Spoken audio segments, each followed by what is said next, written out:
And if Are we? let's check good old Twitch. We are live. Hello, Are we on darkness. Twitch?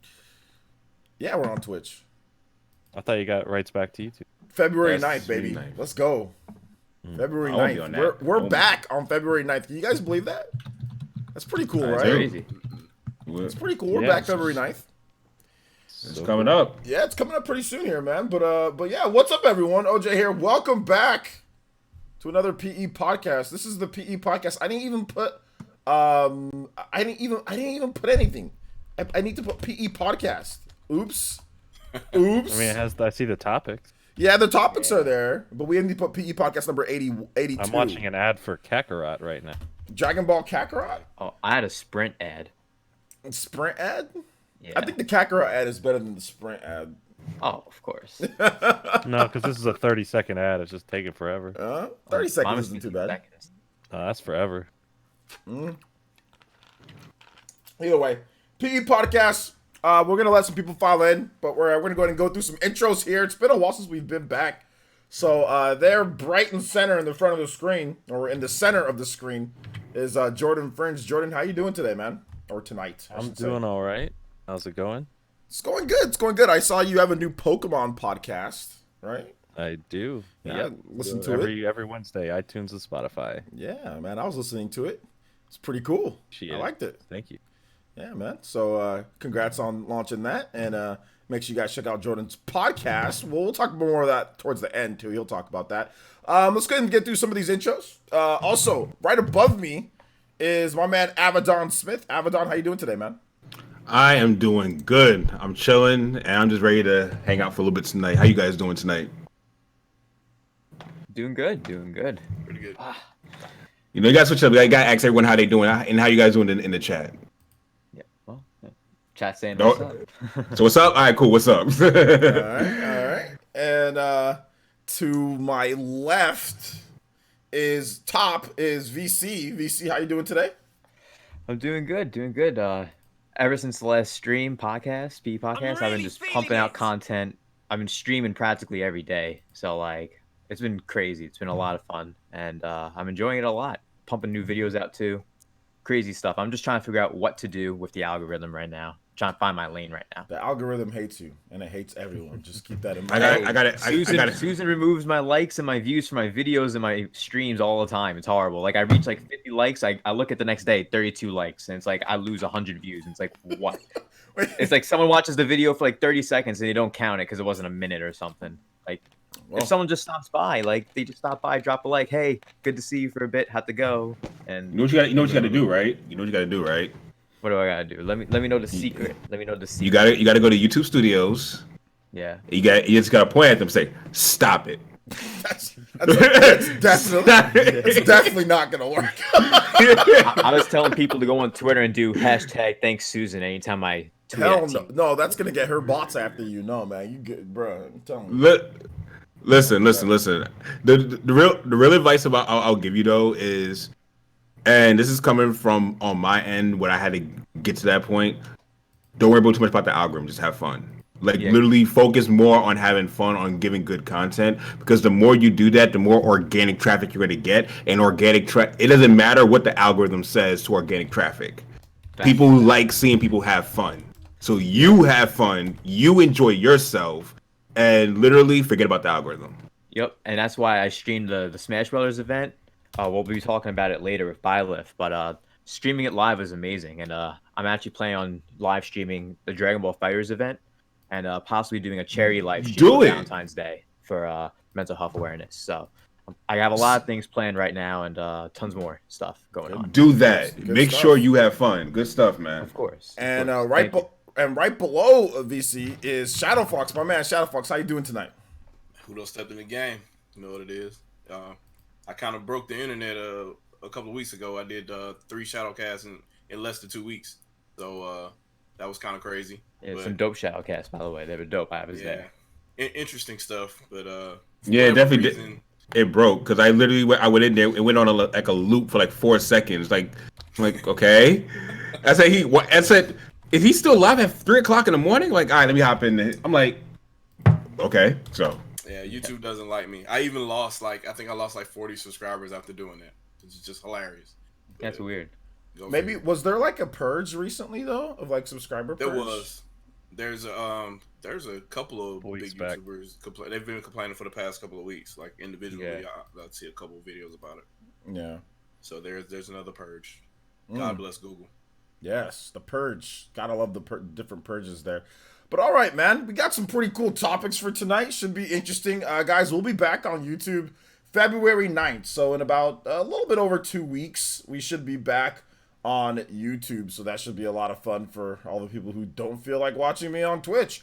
Probably aren't here right now. So let's go and get into some of these topics here, man. It's been a crazy, I guess, month or so since we haven't done a podcast. There's been all sorts of topics, and like for the sake of not keeping everybody here for like forever, we're not gonna be going over everything that we missed. So, whatever. But we have a lot of cool stuff to talk about. We're gonna start off with these Switch Pro stuff, Switch Pro rumors, Switch Pro, Switch Super Switch, Switch Super Switch powerful, maybe not so powerful. So the rumors that have been coming out from people, just essentially, you know, is that Switch is going to be, this next Switch is going to be powerful. It's going to be, you know, it's going to be able to play all your games. It's going to be able to do everything. And then a recent rumor from WCCF Tech was saying that, oh, this is going to use the Switch 2, or not Switch 2, but Switch Pro is going to use Volta architecture. It's going to not be a massive jump, not 4K. But it's going to be a little bit of a jump. So kind of more akin to a new Nintendo 3DS to Nintendo 3DS, you know. So that was another thing that was kind of going down. So there's been, you know, I actually haven't heard you guys' thoughts on this, like in terms of the newest stuff. I mean, I wasn't on the Spawncast either, so I didn't hear what Jordan had to say either when it, because I know you guys probably talked about this on there. I wasn't there for that episode. So I'll start with Jordan. Jordan, what are your thoughts? And shout outs to Abaddon. Thank you for the tier 1, man. I appreciate that. While I was on the podcast. Jordan, what are your thoughts on this whole Switch Pro stuff, malarkey business? I mean, it's the same news cycle every couple months. Hey, there's rumors. Hey, someone's doing something. Hey, what's this leak? Hey, what's that leak? And all just kind of blends together. My feelings is, you know, I don't care until we see it. You know, same thing with the Switch Lite. I really didn't care until we saw it, and I'm like, okay, cool. So, like, it's fun to always speculate and talk about it, but I feel like for the last 2 years, all we've been doing is speculating and talking about the upgraded Switch, and there's never really been anything new until we get little breadcrumbs, and then we take that, and then some people like to online just take that and use it as like the ipso facto, here's exactly what it's going to be. It's going to do 4K. It's going to run every light switch in your house, and it's also going to watch your kids when you want to go out and see an R-rated movie or something. Like, I just don't care. Like, show me the device or not. Like, Nintendo will announce it when they're ready. I'm sure we're going to get some upgraded Switch, but to me, it's not. It's like everyone on the internet thinks it's the most interesting topic, I feel. And I really don't think it's that interesting. Like, yeah, the consoles upgrade all the time. That's what happens now.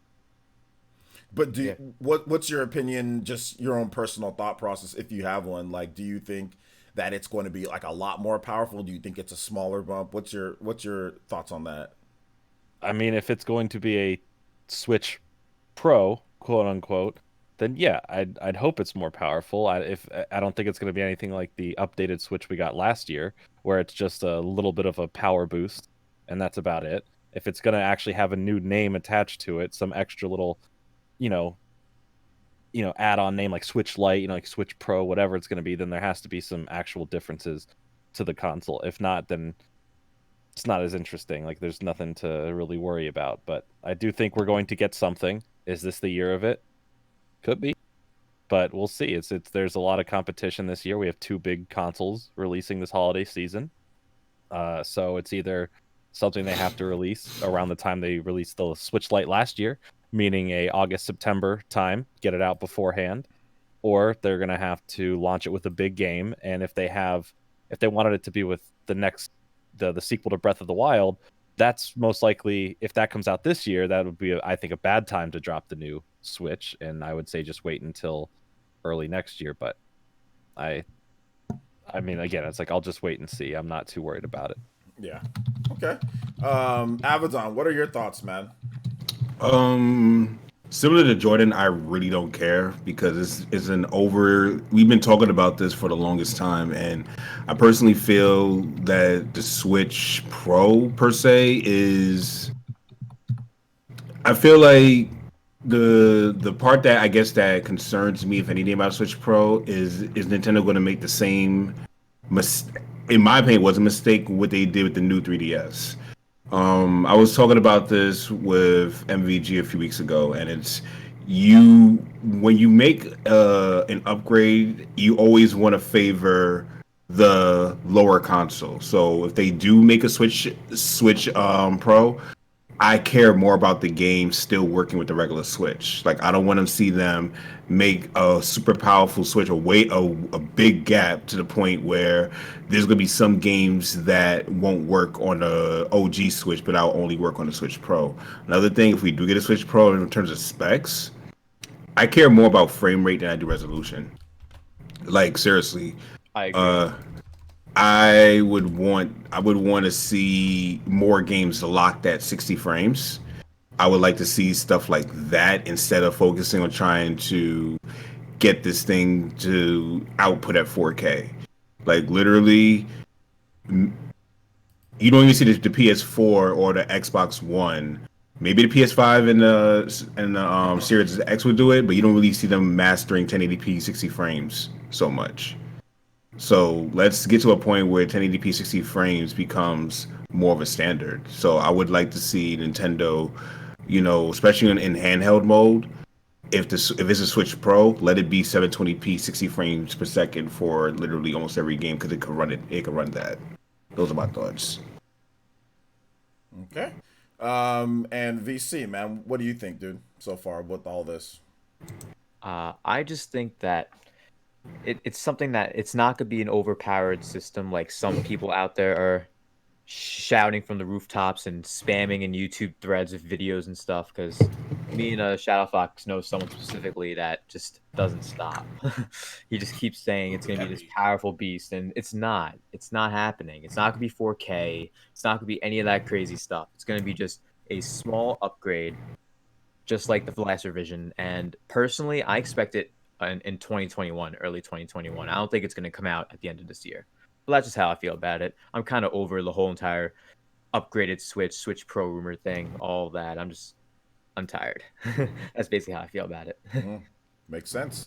Okay, and Shadow Fox, I know you've said quite a bit, but what are your thoughts on this? At least I know you have a lot of thoughts on it, but what do you think, dude? So I don't want to be the spoil sport, but after looking at everything, I'm gonna say that it doesn't exist, and I'm gonna tell you why. First and foremost, like it's 2020. Nintendo develops consoles every 4 to 6 years. They've never strayed from this ever. With regards to that, there is almost no reason to be developing brand new hardware with brand new tools to make games just a little bit better, and alienating everything that's going on for the 50 million user base they have currently right now.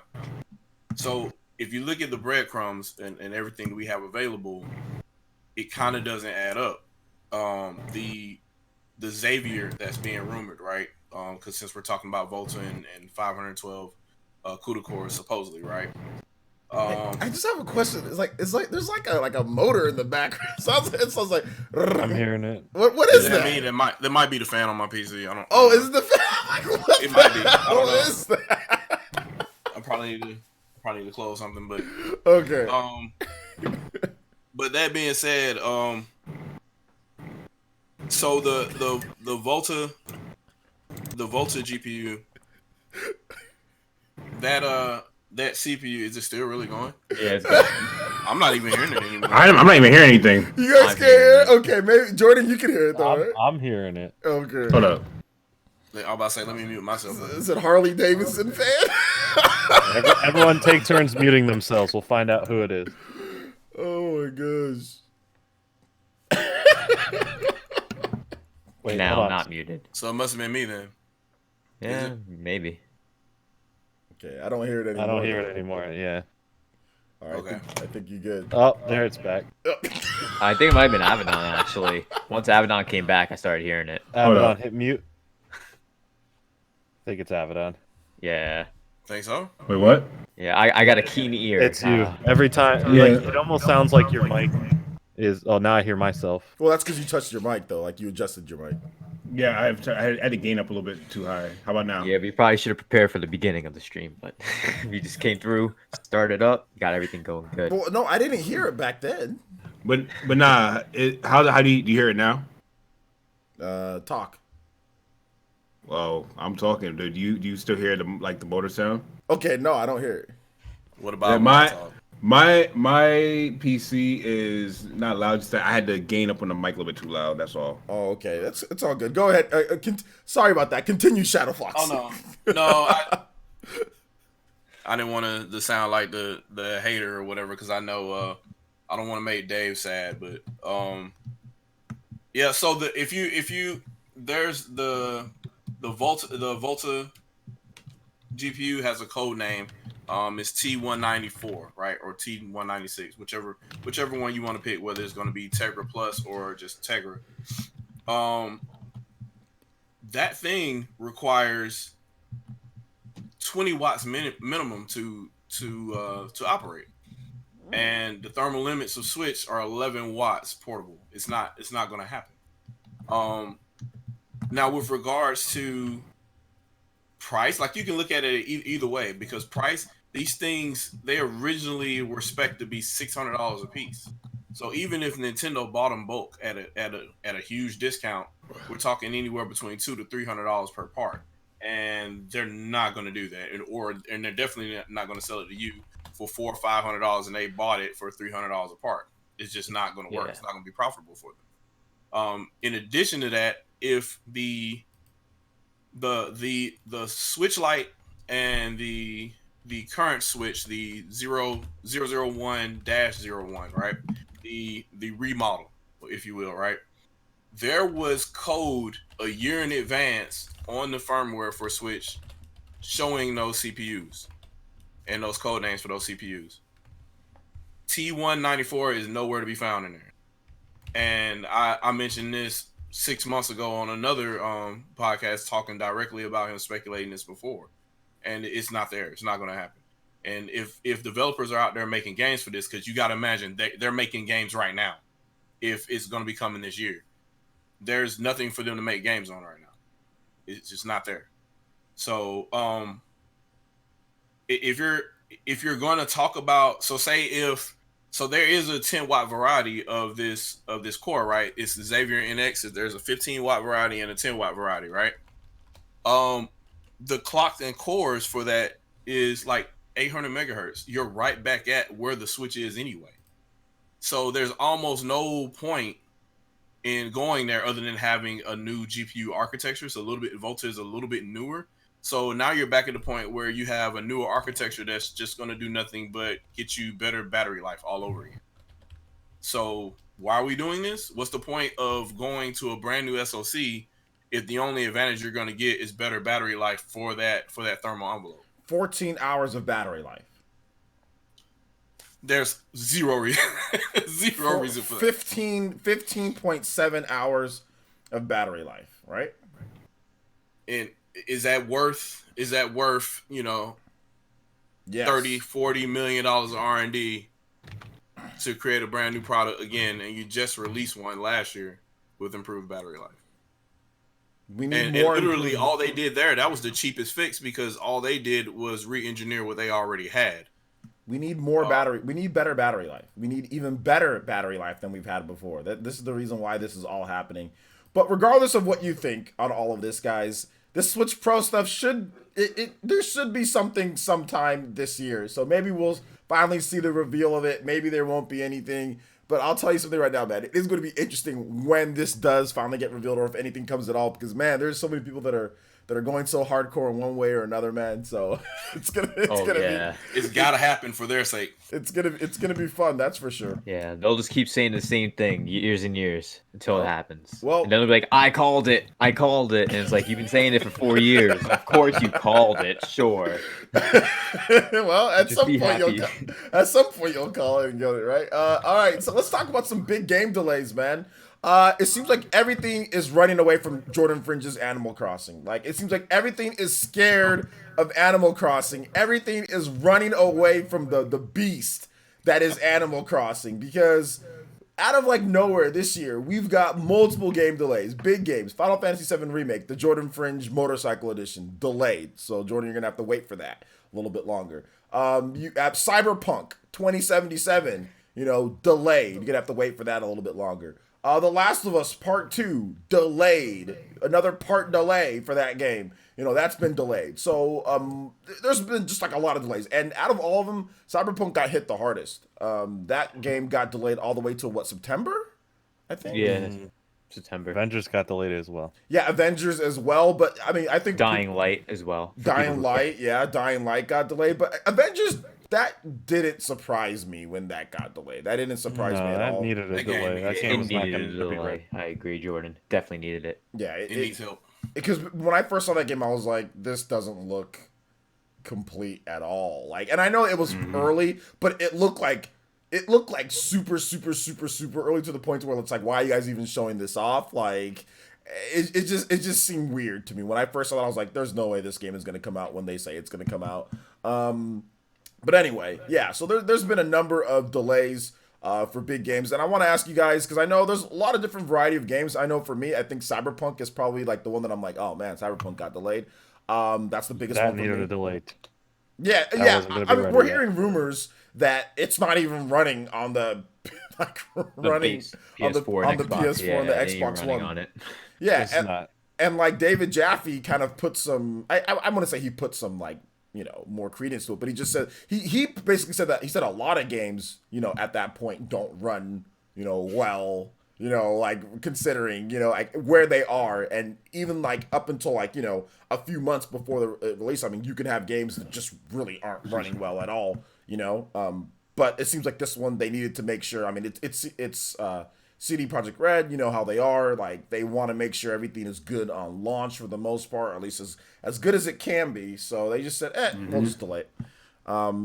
Probably to the dismay of investors everywhere, or at least everybody that's invested into them. They're like, "Oh, you've got to be kidding me!" Because this game is obviously gonna make like $1 bazillion. So, interesting. So out of all the different games here, what were you guys' biggest What are you guys' biggest takeaways, or the game that you're most upset about, or like, oh man, like what were you looking forward to the most that got delayed? I'll start off with you, VC. You can go ahead and let us know real quick, man. What are you thinking? I was really just looking forward to Cyberpunk. I was highly interested in that game. I've played The Witcher 3 twice, and like I'm playing it now, second time on Switch, and it's been pretty fun. The new updates are coming out for that, which is nice, but I really was so looking forward to Cyberpunk, but after hearing that it wasn't working on even the base models, I understand. I have the base PS4, and it overheats playing Sekiro. It overheats playing Kingdom Hearts 3. I play for an hour, and I have to turn it off, or else it's going to explode. I hear like 2 jets going over me. You go to an airline, that's what it sounds like after 20 minutes. And I'm like, I put my hand on it, and I'm like, what the hell? I almost burned myself. Like, so if that's how it is for those games, imagine Cyberpunk and everything else that's coming. Like, Yeah. they really just have to push some of them back into maybe being first releases on the Series X or the PS5. That could be a good idea for games like Ghost of Tsushima and other titles to be Really? better suited that way, in my opinion. Like, not come out on the PS4 at all, or?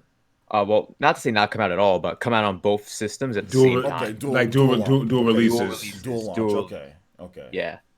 Okay, that makes sense maybe a bit. All right, so Shadow Fox, what's your thoughts, man? What was the game that kind of hit you like the hardest in terms of like all the big game delays? I did want to see Cyberpunk, but I'm beginning to believe kind of what VC was saying. I think they're pretty much all going to be launch games at this point. They might as well be. There's no reason for any of these games to get pushed back that close, and they not be part of the next generation versions of those consoles. So I foresee a lot of those showing up again in November.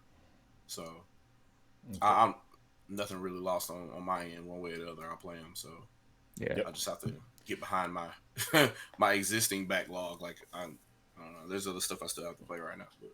So Jordan, I wanted to ask you because like something that you said, when I mentioned, or you mentioned that what's it called, the Avengers game needed a delay. You mentioned that Cyberpunk needed a delay. Any inside classic Jordan fringe information that you can kind of shed some light on what's going on with these games, man? I touched a bit about it on Spawncast last week about Cyberpunk and the behind the scenes development and the stuff that they have shown over the years not really being what the game was. Those were just kind of like, hey, look at this, and to get people excited, and then it's making that functionally work.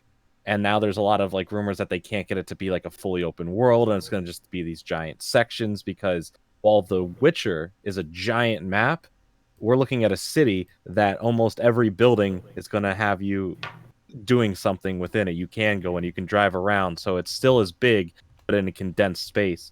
And they're just having a lot of issues doing that and making that functionally work. I mean, they've already taken out the third person aspect, which was going to be there from the beginning. That's gone because they can't functionally get that to work. There's a lot of big promises that they've had for the game, and I think they want to do what they can to live up to that. I mean, there's enough people in the world, like aside from Death Stranding last year, this is probably the most talked about game that there is out there, the most hype for a game that's out there, and the most people waiting for a game out there. So I think they need to nail this and get it right, and they have a track record of doing great things. So I'm completely fine with them delaying it because I'd rather have this beautiful game come to fruition and be what they have been trying to get up to from what they have shown over the years, rather than a glitchy mess that's not all there or not exactly promised. So if this game keeps on getting delayed up until the next generation or even further than that, I'm still okay with that because I want this to be like a magnum opus for them. This is their most ambitious thing they've ever done, and I want them to make something that they can go, look, this is a complete game. We didn't want to release something that you have to keep patching every single week because we didn't finish it on time. And I think we're going to get something great out of it. On Avengers case, that game they haven't shown enough for audiences to be impressed. And from the playable builds that have been, moved around, people aren't too impressed. And I think there needs to be some work done for those games, especially when it looks like the stunt doubles of the Avengers are playing the Avengers. And that's the problem with licensing and how they went about doing it, which is not to say it's a problem when it's like that. It's that uncanny valley of seeing something that looks recognizable but it isn't, and I'm sure there's a lot of gameplay functionality that they need to tweak out. Final Fantasy VII's delay, I mean, it's just a little over a month, right? Like it's not a big deal. They just need to finish some things up. That's fine. I mean, I'm fine with any delay, even of games that I can't wait for, which is the majority of these. And even Animal Crossing got delayed up until, this date that it's about to come out on. And all we need is Doom to get delayed, so Animal Crossing has nothing to worry about. And that'd be great. They could delay that game a month. That'd be fine. Doom did that get delayed? It's still coming out. Yeah, it's supposed to be coming out last year with Animal Crossing. Yeah, okay. It got delayed from November October, November till the same day as Animal Crossing. Okay, yeah, I thought maybe it got delayed again, but it didn't. I was just thinking because like everything was getting delayed. So I'd rather Doom take a jump up because Doom looks like it's pretty much ready. They've been advertising it recently like that game is ready to go. I'd rather they kind of jump off Animal Crossing's date and come out at the beginning of March now because they don't have to worry about Final Fantasy. Like, what about the end of February? I mean, end of February, beginning of March, potatoes at that point, it's all close. I just think that they can move on to their own release date. Not that Animal Crossing and Doom really need to compete because they're not. No, but not, for sure. If I have to pick one to play on that day, I'm not playing Doom right away. So it's gonna be on sale by Black Friday. A wide net of people that it catches, so I don't know. It might be a little bit of the Doom. It definitely will. Like for me, like in the case of me, yeah, it's gonna take me away from Doom. I like 2016's Doom, and I'm excited for this new one. But I've been waiting for an Animal Crossing on the console since the Wii. So this is something that I'm ready for and I've been excited for, and it has my attention. Doom looks like they've perfected what they had a few years ago, and I'm excited for it, but it's not on the top of my list, especially with anything else that's been delayed that I'm excited for. It's probably not even in the top 5 of games I'm waiting for this year. I can promise you that. Like, it looks great. I can guarantee it's probably a solid game. Oh, But it's gonna be good. it's not the game that's like, oh, I need to play this right now. I can wait, like I did with the original Doom. I waited a couple months till a sale happened, and I really enjoyed it. And Doom I'll probably do Eternal. the same with Doom Eternal. That game has me like, I want to see a remake of Quake now. Like oh man, Did someone say Quake? yes, I want to see it now because I've determined that I can't play these like crazy fast first. I'm too old to play these crazy fast first person shooters. I get motion sickness. I tried to play Doom, like kind of get back. Tried to give it one more shot, dude, and I just can't do it. I get Doom 2016. Yeah, Doom 2016. I get too motion sick playing the game. You can play it slow if you want to though. Like, and you No, kind of have to it's- find the No, it's fast. The game's fast. yeah. You can play it fast, but you yeah, don't you can have play to it play fast it to rip and fast. tear, but you could go slow too. No, You but- just have yeah. to conserve ammo. It's more of the first person view. I think that's it Oh, more for me yeah. is the first person view, and it like you're turning and all that. It just gets me motion sick. I don't know. Not only that, to what OJ's saying, most first person games it's literally 30 or 60 frames per second. Those games are meant to be fast. Yeah, So I get it. like Quake. People playing Quake at 120 frames per second. So I used You to talk play, about I used to play Quake on my on the PC at McDonald's when I used to work there. hold up. Now I'm about to bring it back real fast. How many of us were playing Quake? You got Quake for free off LimeWire. You was playing Quake 3 free off LimeWire. I never Yeah, played it for off free LimeWire. with damn near everything. Like Quake came with. I had Unreal Tournament, everything. It came with copies of EGM. Like you just whatever. You play Quake. But so what are your thoughts, Avedon? What was the big? I know for you. I think I can already know what the big game, Final Fantasy VII remake getting delayed. Were you upset about that, man? Not at all. Not at all. Because well, the only thing that I was like, I just said it wasn't really good on their part was delaying it to April 10th. But this is when Cyberpunk was still slated for April. And I was like, that was not going to be a good move because, in my opinion, if Cyberpunk was still to come out in April, they would have been forfeiting Game of the Year nominee because so many people would have put that game on their Final Fantasy VII on their backlog. Still to this day, it could still be on their backlog. With them releasing this game in March, they had more of an opportunity to take advantage of a period that no one was really going for. And in my opinion, it could have been more iconic because March 3rd would be the anniversary of the Switch and Zelda Breath of the Wild. And to release a game on that day, that would have been a good power play on Sony's part to do that, in my eyes. Now, in terms of them delaying it, I believe the leaked demo played a role in that because they saw a lot of people's reactions and they said, you know what? Let's make this game even better. And I value that because to me, that's good customer service. That's the same thing these people did with Sonic, the Sonic movie. It's like, whoa, okay, people don't like this.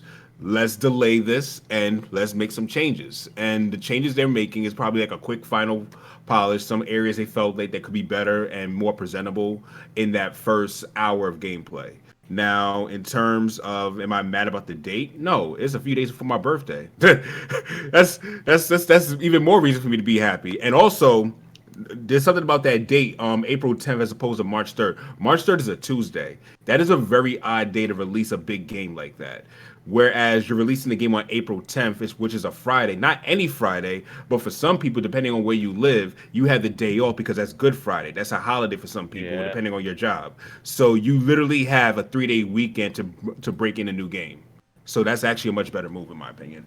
I do think that CD Projekt Red and Square Enix spoke before this, and I think what happened was that they knew they wanted to delay Final Fantasy just a little bit longer, and they were nervous, obviously, putting it right in front of, Cyberpunk. I mean, Final Fantasy is a big game on its own. It's going to get all the attention it's going to get, right? Mm-hmm. But to give people, initially 6 days before the launch of one of the most talked about games the last several years, Yeah. it would have been not the best move, because then you are competing. You are in a market at that point where you're putting your sales Exactly. against other sales. You're not owning that month. So I do think that Square Enix knew that shortly later that week, Cyberpunk was going to move. Because I remember when I initially tweeted out, I was like, "Oh, great! I have 6 days to play Final Fantasy VII before I have to forget about it because I want to play Cyberpunk." So I'm glad that Cyberpunk moved and then that came over. But I do think there was communication, because that move without that would have just been harmful to their business. Like that right there, that's just them shooting themselves in the foot financially if they would have done that. Also, thank you for saying that, Jordan, because also I have a theory. I've been saying this for a while, and this is my theory on this. I believe that they're going to release the first part of this game now, but believe the second part or the next installment of the Final Fantasy VII remake is going to come out holiday season of this year. I feel like they're going to really want to take advantage of those sales, and I think the second part of the game is more far along than we could all give credit for. That's just my theory. Okay. I don't think that. See, here's so moving it now into April puts it in the full 2020 fiscal year, because that gets out of that last 3 months, which would have been counted for a 2019 fiscal year, which ends in March. So them putting it now there makes me think that they're going to release part 2 at earliest April of 2021, so they can start off their 2021 fiscal year with a nice big sale. I don't think they want to crowd 2 into 1 year, even though that'd be massive for them. Then what are they going to have in 2021? Are they going to get part 3 out really quick, or like we don't know how far they are in 2 or 3, or however many parts I don't they're even know going how to many be. parts there's going to be. Yeah, maybe there is only 2 parts, but if this is only the small chunk of the game that's now stretched into a full-fledged 60+ hour RPG, then certainly there at minimum of 3. I think we're all speculating it's a minimum of 3. But What I believe is it all depends, because this game is obviously not going to end going to parts in the sequential value as the original.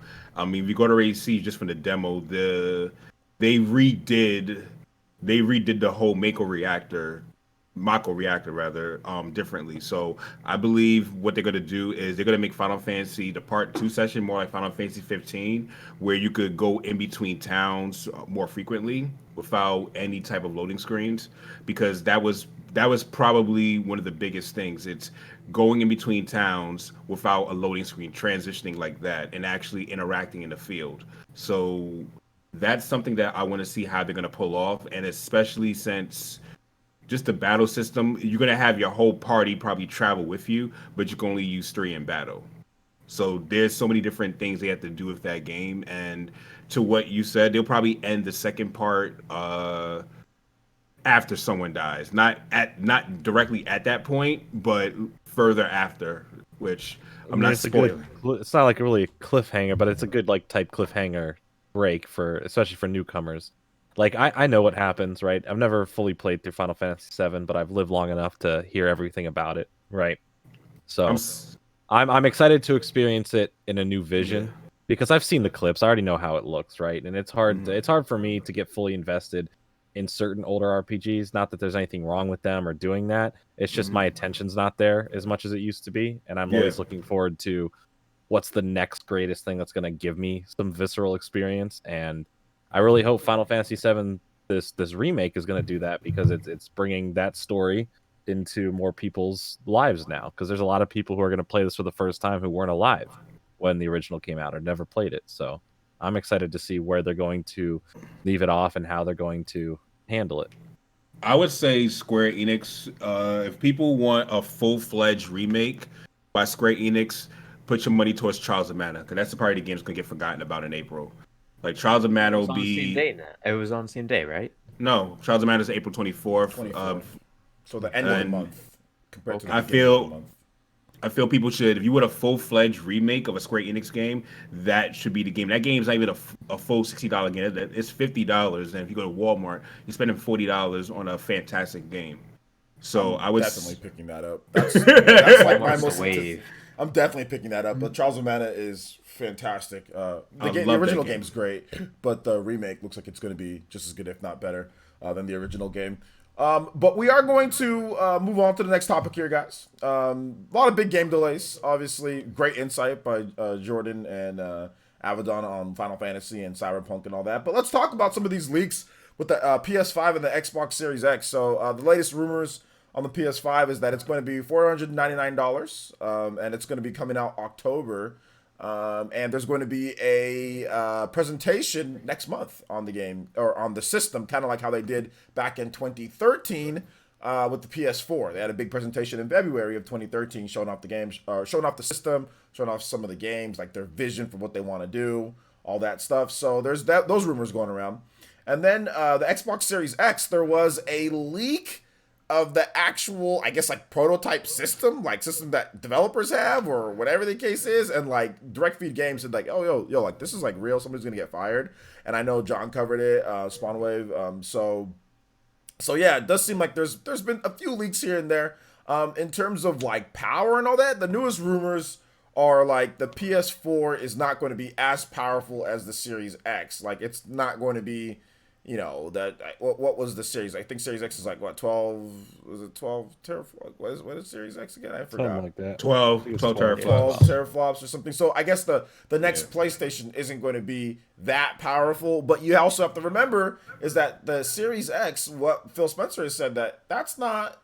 It's like a series of systems. It's just called Xbox, but it's like the Xbox One X, but like the next generation of that, the Series X. There still is going to be a cheaper, weaker system, probably. I think they're calling it Lockhart is the Lockhart. That's the Lockhart other code name. is the code name for it. So there's still going to be that. So it's not like, you know, it's not like there isn't going to be something that's cheaper out there. And it does seem like maybe the PS5 is going to be maybe a little bit below the next Series X and somewhere in between the cheaper one or like above the cheaper Lockhart, but below the Series X. So to me, it's like, you know, it doesn't really matter because these systems are all going to be powerful and good. That's kind of my thought process. But what are you guys' thoughts, if you guys have any, on all these different leaks and stuff? Shadow Fox, I'll start with you, man. So what's your thoughts on this, man, when it comes to just the power and some of the stuff that you've been hearing from the rumors and whatnot? Well, I already complained about this before. The fact that they have to explain to you that the teraflops are different, and that the previous generation they had teraflops well above what's currently happening right now, and they have to sell you on why you're paying the same amount of money for less teraflops. That's already a problem. That's a communications error.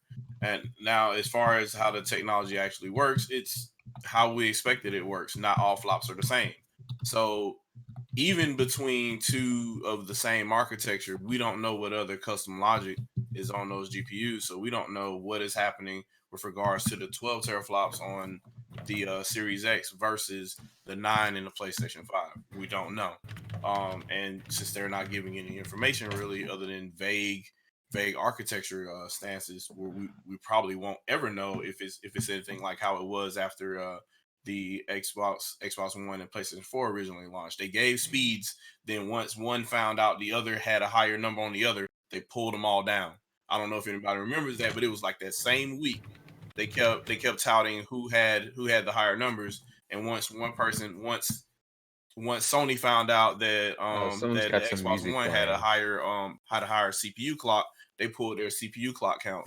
And once Microsoft found out that the PlayStation 4 had a higher GPU clock, they pulled their GPU clock number down from their speeds and feeds. So they may end up doing like Nintendo and not telling you anything going forward. So we won't really know anything other than, I guess, everybody subscribe to Digital Foundry and have them tell you for you based on whatever system they decide to develop to frame rate on these consoles going forward. And apparently they're building something. I don't know. Maybe they're updating that custom batch script that they use to do everything they do right now. As far as what I saw the leaked picture of the Series X from the prototype or what have you. Yeah, it looks kind of weird. I don't know. I still don't understand the shape of that console. It's missing. It doesn't have the extra HDMI port. So I guess maybe Microsoft is trying to move away from selling you TV on the box again, maybe, but they seem to want to still sell you a console with a lease. So they're doing that now with the Xbox One SAD. So I don't know what their plans are. It just seems like they try one thing and then they pull back on it. They're not they're not being consistent from generation to generation as far as what their plan is going to be. They originally tried to do the whole TV thing with ESPN3 on the 360, and obviously the Xbox One was supposed to be our all-in-one TV device. Hook your whatever DVR to it, and we'll be able to do what have you. And obviously that didn't go through the way that they wanted to, and now there's just one HDMI port on this thing. So we'll see what happens going forward. It just really weird to me, really odd. This is an odd ninth generation situation. I've never been so how can I say this? Like, it's more meh more than anything else. Like, it's just what are you gonna show us new? What new is gonna happen? Because it's gonna take programming to actually make the load times faster. So what are we gonna see from any of this stuff? And I don't know if it even matters anymore, to be honest with you. Do you think Just show us the games and agree. what are the games going to do to take advantage of it? And at that point, it's not going to be a multi-platform game. It's going to be an exclusive. So let's see what exclusives we have. My question to all of that is, do you think part of that contributes to like even just our age and then just where we get at with gaming in general? No, Like, I won't say that. Because like we've our expectations, we've seen innovation in so many different levels, and I'm wondering like, is the law of diminishing return like really hitting us to the point where it's like it doesn't really take much to impress us in terms of design and everything? It's like our expectations are just so skyrocketed, which is why I gave the example of more performance upgrades than graphical and even aesthetic view. Well, that's the thing about graphical. I personally feel like they can't go much further than where we're already at, especially with how the hardware is for many things currently. Like, we can probably hit new frame rates and stuff, which I agree with Abaddon, with what you said before. We definitely have to go with the frame rates for what's next, but graphically speaking, it's hard to really advance it in what we have going on right now for many games, in my opinion. The next generation isn't about graphics. We're using technology right now to show us what the future would be. Real quick though, that's PC. Real quick, Jordan, you said next generation isn't about graphics. What do you feel it's about? It's about power and pushing what we can do with how we load in things. I do think load times are going to be a big portion of whatever is left of the console wars, which isn't, but that's what they're going to try and boast as the next generation, goes forward, is load times. It's going to be frame rate. It's going to anything that enhances the experience to a seamless entertainment method. Because when you watch a movie, you don't have to. When you go to the theater, it's like, okay, guys, we're loading up the movie. It's going to take like 5 minutes to load up this scene. They want to get it to a point, especially with how cinematics are. Like, you take God of War, there's no cuts between the cutscenes and gameplay, but behind the cutscenes obviously is loading and all that kind of stuff. And they're going to figure out ways to implement that within almost all of their upcoming games. I think they're going to want to have MMO type game experiences better on consoles, stuff like Destiny. Like, I think they want to have games like that just run smoother and more, just have better connections all in general. I think this is the power race generation. This is where each console is going to push what you can do in terms of loading and power. That's all I think that this next generation's about. Now, obviously, we'll have great looking games, and I'm sure we'll have games that look better than we could imagine, but we've hit a point where there's not really too much further than we can go aside from just details in the world, which, we've been seeing upgraded every year in games. And I think this year is going to be a strong year for graphics on current generation. So next generation is not really going to push that further. It's just going to continually enhance over time while they're working on the power and everything. When they're saying they have the last Spider-Man game on PS5 loading in 0.8 seconds, what was it, like 0.8 seconds, something like that? Yeah. Mm-hmm. That's insane. That's not ridiculous. hardware, though. That's hard. If that plays a factor into it. Yeah, it has to part, play a but part of factor it into is it. development. It's changing Sure, how they have to. program. There has to be optimization and programming, and I think that that's what they're all working with. If you have, so the thing is, you can't develop something if the hardware can't do it. So if the Spider-Man people did develop it and the PS4 couldn't push it, then it can't happen. But if they What have if a I told you they PlayStation could, 5, though? They just were developing wrong. What if I told well, you that then was true? they could easily be doing that. I'm not saying it's not true, but I'm saying it plays a factor into it. The software, the actual console itself has to be able to run it, and the game has to be optimized for it. And then we're going to have that leap going forward. If we can get all games in 0.8 seconds or less, like, then load times are non-existent anymore. There's no such thing as a load time. It's a blink and you'll miss it. And then we go back to the promise from 5th generation, which that's how we were playing games. And so my issue with that is Satoru Iwata was right. The law of diminishing returns started with Wii. Like, if you think about it, what significantly changed from the 6th generation to now? Resolution. We didn't get an increase in frame rate because we had 60 frame per second games in the 6th generation. Mm-hmm. What changed? Did anything start to look better, or were there buzzwords that told us that it looked better? We got higher polygon counts, but then we stopped counting polygons in the 7th generation. So what did we didn't really gain anything. We got higher resolution and it created more problems when we could have had better performance in those lower resolutions, or the quote unquote 540p generation in 7th generation. We could have just kept adding on to that, had dynamic resolution in games, and had better performing games the whole time. We could have had faster loading games the whole time, instead of saying, hey, look at these God rays over here that do absolutely nothing for your game. But what sells the game? To let the What general sells- consumer. what sells the game? General consumer. Oh, I can play this game in Ultra HD. Well, besides it being fun, 'cause that's a subjective argument. I'm talking about like when they try to advertise something to your face. If let's go to a movie example. If I put a movie, right, and my special effects weren't done yet and it looked green screeny and awful, but it's a big budget movie, right?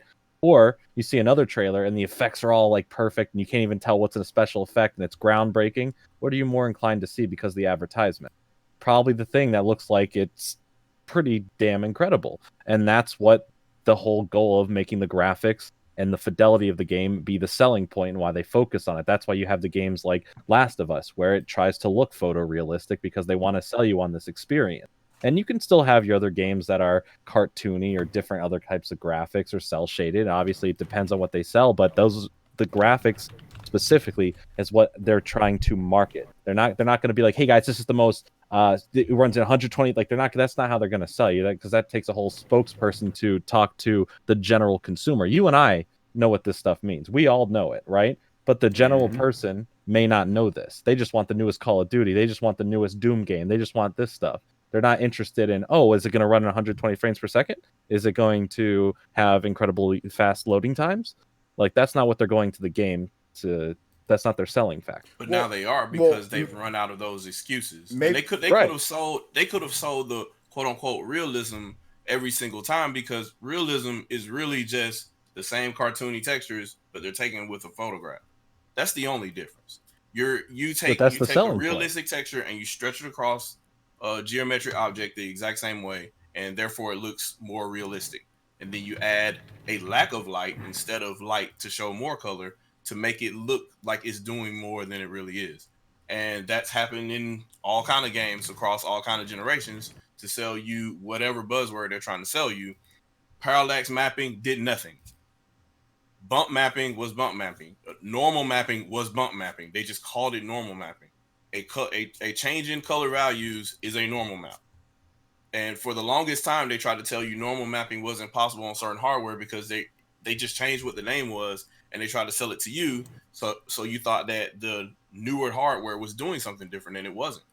So now that we reached that wall, and now that we know that, hey, no console is going to run 16K, even though 16K displays will be sold by the end of this year, what are we doing? Why are we chasing resolutions and we still can't run games accurately in 1080p? Well, I don't think resolutions can get any better, honestly, personally. No, here's the thing. I think with this generation, kind of like I think I kind of agree with what Jordan was saying. They're just going to push more of, this is going to be what we have, but even better. And faster loading times. That's what it is. I mean, it's faster loading times. It's what we have, but it's 4K. I'm pretty sure you can be able, with the power bump to 12 teraflops, you'll be able to run games that were the highest end of this generation in 4K 60 frames per second. So maybe there's not a big visual. First of all, one, it's law of diminishing returns. That is, for anybody that's trying to sit there and say that's not real. No, that's literally fact. Law of diminishing returns is literally fact. So it's that, but it's also like they're trying to take what we had, 4K 60 frames per second. right? Like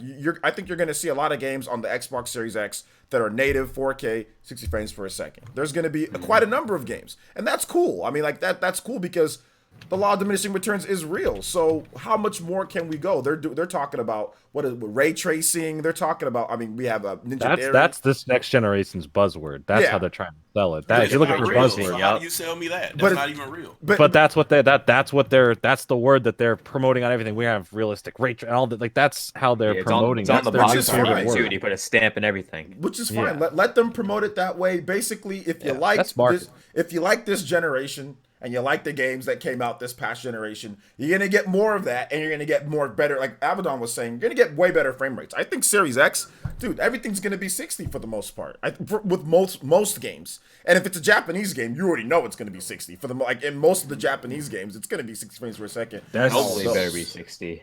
You know, that's what I see with this. I feel like if there's more focus on like frame rates and even what Jordan said, faster loading times. yes, because that's the biggest thing. All of us who played fighting games, it's like the loading times sometimes are ridiculous on the PS4. Street Fighter 5, Tekken, Dragon Ball Fighters. Dragon Ball Fighters, especially Bad. especially on the Switch. It's like It's even worse on the Switch. I was playing the other night. It was horrible. even logging into the servers for Street Fighter 5 is like, oh my goodness, it takes like a hot super minute. Like it's ridiculous. Like they need to, if you're gonna do always online, you need to be able to load this stuff a lot faster than what they're doing. Which the hard disk drives or whatever, like they're gonna be running off those, so they're gonna be quicker, like PC's been doing for a while now. You know? Yeah, and that's why. I'll explain that in a little bit, but go ahead.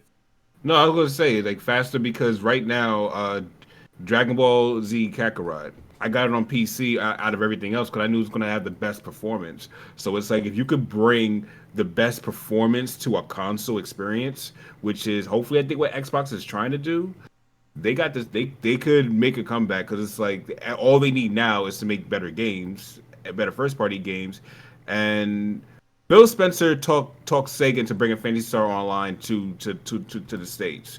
So I'm not gonna doubt this man for the 9th gen. I need Phantasy Star 5 on the Xbox Series X.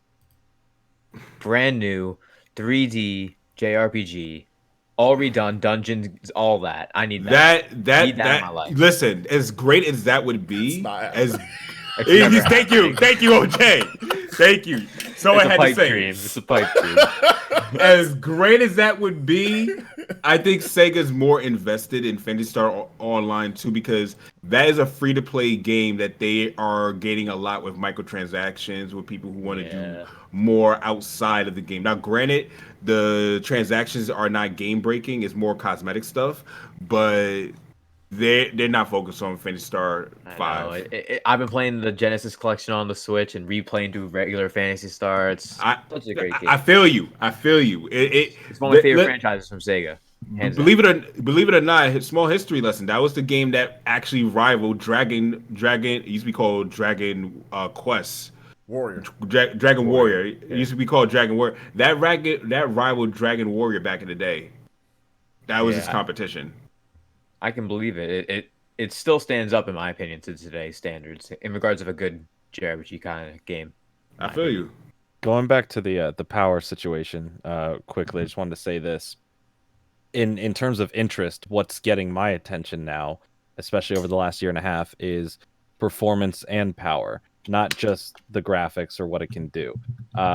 As you can tell, if you listen back, so we can go to 2018, we're doing this podcast and all that kind of stuff. Like, I was heavily playing my PlayStation 4 Pro. That's the console I played on. And I eventually, at the end of 2018, got an Xbox One X.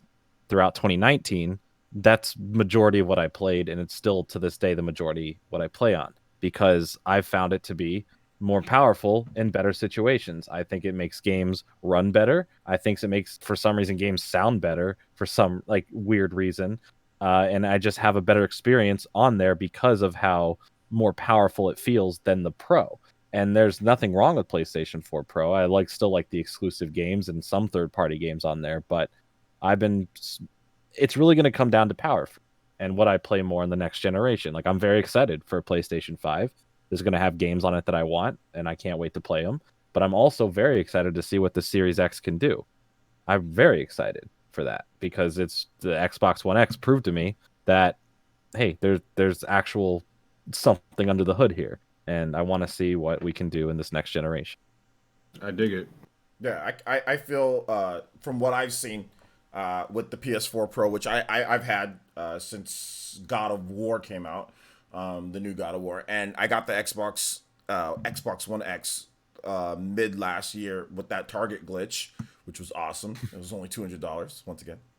I have to make sure that I say that only $200 for it. Yeah, I have to agree with what Jordan's saying. Once again, yeah, it was just it's just games just seem to just be like it's not as loud. I think the games are pretty loud on PS4. I mean PS4 Pro. Oh no, PS4 On bass base, is yeah. loud. Yeah, If you can slam but it's even not like bad. the Pro sometimes gets kind of loud at times. I don't know, and it just seems like the Xbox One is just a better built system. Microsoft has so much resources to build into their systems. It seems like they've constantly, with the exception of the Xbox 360, they've always made some of the best made systems for the most part in terms of things, operating systems and all that. Obviously, Windows 10, they've had some struggles here and there with it, but in terms of just like playing the game and how things run, usually pretty good. Usually pretty good since the original Xbox. Usually pretty good. The original The only Xbox thing was that awesome. holds it back is just they need a cleaner UI. Yeah. That's it. It's Yeah. just that they can clean that up and make it very seamless and where everything is and it's not intrusive. Then I think you have probably the better console on the market to get, depending on if you were choosing what console is going to run a certain game better. And I think the Xbox One X is right now a better console than the PlayStation 4 Pro in terms of power. I, Not graphic. Both games have beautiful graphics and can push out some amazing stuff. I still love my PlayStation. I still use it. I mean, it has VR. I'm the only one on this podcast that appreciates VR, and I will say I appreciate that it does have that. This is But I VR. am still favoring playing my Xbox, and it's been it totally changed my mind. I bought it because I was like, okay, kind of want to watch 4K Blu-rays, and if I'm going to get a player for that anyway, might as well just get a nice system. And then it turned out I really like the system, and I prefer playing all my games there. 4K Blu-rays is awesome. I recently got Black Panther in 4K Blu-ray, and that is just sexy on my TV. Increase Dude, I color can't. spectrum. I literally can't. Like, I can't get onto this wave of the whole streaming it, right? When you stream stuff in 4K, like, yeah, it can still look good, but there's times where it doesn't look as It's smooth, and the sound quality in streaming is so not there. it's Like, if not I the put in the same. same movie on a 4K Blu-ray into my system, the bass, like, there's no bass on streaming. Like, I watch anything on Netflix, it's just quiet to me. But I'll put in my movie and I can hear all the surround sound points that it has. Like, it's incredible. So It's I I forever rip will it and I want to stream keep it physical. locally that way over. So wait, so Yeah, you that's say fine if you stream it locally. Yeah. you're saying basically there's no bass in terms of you stream it and stuff like you have. Yeah. There's a quieter aspect to it. Like the something when the audio is transferring through streaming, It's it does not compressed. translate well. It's the Yeah. bit I rate. I The I bit could rate. yeah I could. You know, you're right. It has trouble going through when it's That's streamed. why I also don't personally. Now I know music has definitely gotten to a point where that's most people's preferred method. I don't like streaming music. I like Well, purchasing it and then I using it used to that like way. physical albums all the time Yo, too. I used physical to collect albums them. is the way to go because we always said that. It's like we actually have the CD, you put the CD player inside your car, like the sound quality is better. Even reverses playing it from your MP3. Even if you have the MP3 jack, you're playing it from the actual CD. Yo, even worse is Bluetooth. That's even Yeah, worse than Bluetooth an aux cable. is so lossy. Like you don't get anything over Yeah, that. it's like you put the track through reverb when you having a Bluetooth. Yeah. Yeah. But going back to the tech spot, I guess we probably need to leave this subject soon. But the reason why I don't want to sound like the negative Nancy here, but the reason why I was talking about the tech to that case was the faster load times could have already happened this generation. The SSDs, if you will, that they're using as the magical touch at this point.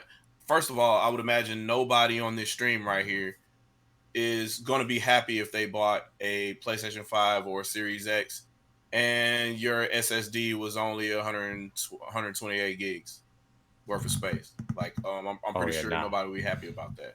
So we're gotta be a talking terabyte maybe at least. a 1 terabyte system, 2 terabyte system, what have you. Well, now you're talking about for the bandwidth they're trying to provide to you because they want you to have this quote unquote fast loading, right? 4 gigabytes per second a 2 terabyte SSD or a 1 terabyte SSD, we're talking anywhere between a $300 to $400 range for a part going to them. If they get it at a discount, they're buying them at $100 a piece. That's half the price of the console they're trying to sell you. So I don't think that's realistic. So at some point, you're probably going to see either a 512 gig SSD, which is going to be kind of disappointing, or you're going to have a 1 terabyte SSD and it's not as fast as they're trying to tell you. See, And 4 I think gigabytes per second is slow anyway because that's slower than the internal bandwidth of the GameCube. I think it can be realistic to the point where these consoles are, for the most part, not trying to be sold as a profit. They're trying to be put in homes so that they can make profit on third-party games and first-party games and accessories and whatever BS you have to buy. They just want the console in the home. Xbox is notorious for just shoving it out there and taking the loss. I'm saying that assuming Microsoft and Sony never wanted profit with consoles because they never really did. But their original parts list, they still have to sell it to where it's at least usable. They at least, if they don't break even, they at least make a profit after 3 or 4 games or so. I think the PS4 was right now with the price of an SSD right now, they're not going to be able to. So even if that was the case, like, you're going to be disappointed, or you're going to end up with 1 gigabyte per second or 2 gigabyte per second SSDs, because that's going to be the cheaper part that they're going to throw in there, at least for launch anyway. Maybe later on they'll sell like, hey, here's your $500 or $600 bundle with a 1 terabyte SSD that's actually 2 spec for what they're trying to sell you. But all that being said, it's going to be programming anyway. So hopefully, if developers get on board and develop their games just like Spider-Man is, by the way that Mark Cerny is trying to elaborate to people, or when they show press behind closed doors, then it won't really matter what kind of hardware you have. Because if you develop games in RAM the right way and you segment it the right way, RAM is significantly faster, multiple times faster than the SSD will ever be. So whether it's PCIe 4, PCIe 3, or what have you, RAM is always faster. And as long as you stage your game and you have the bits and chunks that need to be in RAM when they need to be there, you can have instantaneous loads. People just need to fucking make games not chunky. We got these Not chunky. We got these huge games. We got 200 gig, 100 gig, 200 gig games. And so there has to be better compression. And from what I've heard, horrible. the next generation supposedly is supposed to have smaller gigabyte games. It's not supposed to go down like to nothing, but it's definitely, you're not going to hopefully see games at like 80 to 100 gig download minimum. Like Nothing that's should be when more I than 50, in my opinion. when I buy a copy of a game, it should not tell me 150 gig space minimum needed. That's ridiculous, and that's stupid. I agree. And I do think that they're gonna get to it. They have to get this compression down right. All right, like there has to be some. We were at a point we had games that are pretty small. I know there's a lot put into them, but like, they're like, all right, put it all in there, and do you want us to compress it? No, we don't have time. We got to ship it out tomorrow. Okay, like is that what's going on? If so, then give the developer a week more. Delay the game a week, then let them compress these goddamn games. That's got to be like the standard going across the board for third party. Like that just has to be, because otherwise this is not going to work out. And the only way you'll see this advantage is in first party games, and we'll be back to the drawing board. Yeah, I mean, Activision is one of the worst at not compressing their stuff. They couldn't even do it with Spyro up until recently on only one of the consoles having now all the games on one disc. Call of Duty was minimum 100 gigs required. I don't know, like, man. It's ridiculous. I think it's going to. You think they're going to follow it? I think they're going to. There's going to be some developers that say, "Oh yeah, look, we're doing that at the start," but I think eventually once they get comfortable, because like that's kind of how it was with the PS4 and the Xbox One. The sizes weren't too bad, but once they started getting comfortable, once the bigger games started coming out, bro, it like blew up. Like Grand Theft Auto. These games are holding up my storage space for ransom. Like Red Dead Redemption 2. Red Dead Redemption 2. Do you miss the days? You miss the days in like 2013. 2014 when like the PlayStation, Xbox were just coming out and you're like, oh man, 50 gigs, 40 gigs, that's huge. Yeah, I miss those days because now I'm looking at these cases like 80 gigs, bro. I play all these other games. What do you want me to delete? Yep, it's not fair, man. Yeah. Well, we'll see what happens there. Xbox Series X and PlayStation 5. It's going to be interesting to see how everything launches and all that. I'm excited. Someone in the comments said these companies got lazy, as AF, but no, they got cheap. That's something they're lazy. They could do it. They just are like, but it costs some money on it. Yep. Yeah. They easily could do it. Let's talk about things that could be easily done, and that is that's another Fire Emblem character in Super Smash Brothers. This caused a firestorm of virgins. I mean, a firestorm of people to get really angry over the internet. And to smash their keyboards into all this. And it was funny because I was on the plane coming back home when I heard about this, and I was so excited. I was like, yes, we're gonna have stuff to talk about. Like, people are gonna be angry. Like, I was excited for the heat to come, because that's what happens anytime there's a Fire Emblem character, or anytime there's a character in Smash in general. It's always controversial. Like, you can't have a character that isn't controversial. The only one that wasn't, or even every single character so far in Smash Bros. Has been controversial one way or another, or angry. Like, even with Joker, where's Persona 5 on the Switch? With Hero. Who the hell is Hero? He looks like Goku with a sword. Another sword fighter. Banjo. Who's this toy-looking, rejected mascot that nobody cares about anymore, that Nintendo doesn't even own? Like with Terry. Who's Terry? He looks like Ken with the hat. So it doesn't matter what you do. You know what I'm saying? You're going to get people crying. Ken with the hat? Oh my God. Look at people whining. And yes, that was a thing, by the way. Ken with the hat. People are gonna cry and whine about Smash Brothers characters every single time, so it's always great. But this one seems to be a little bit more than what it usually is, because Byleth from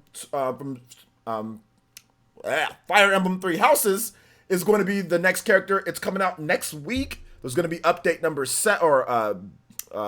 version number 7 coming out. Byleth he or she uses multiple weapons. The hero's relics, a bow, hammer or axe, and then also a lance as well, in addition to the creator, the sword of the creator, which is kind of like elastic, but kind of like it can like expand. Like a whip, like a whip sword, can kind of like expand. So Byleth, by far, out of all the Fire Emblem characters, by far is the most versatile.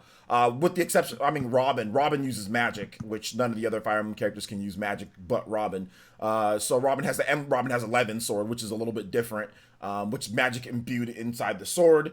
So out of all the Fire Emblem characters, I would say Robin's the most unique and probably the most fun to use, but nowhere near the best. But I think Byleth takes the cake. At least that's my opinion on it. So, because Byleth is just different.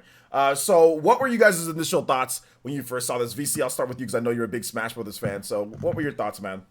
Well, the day before, I said on Twitter, I'd laugh if it was Byleth. So, when I streamed it, I laughed profusely for a solid minute when she said that you're entering Smash. I was dying to laugh. And to be fair, I expected a Fire Emblem character eventually, to be honest, because I had a feeling a second Fire Smash was coming. But I was right in how bad the backlash was, because if you look at the comparison of how many people viewed Byleth's reveal compared to Banjo's, because Banjo's is perceived as one of the more happier characters compared to everyone else. More people were happy for that release. But when it comes to views, likes, and dislikes, the Banjo reveal is way less than Byleth's in all regards. So it's kind of funny that the one that people like the most had the least traction and the least negative output, of course, obviously.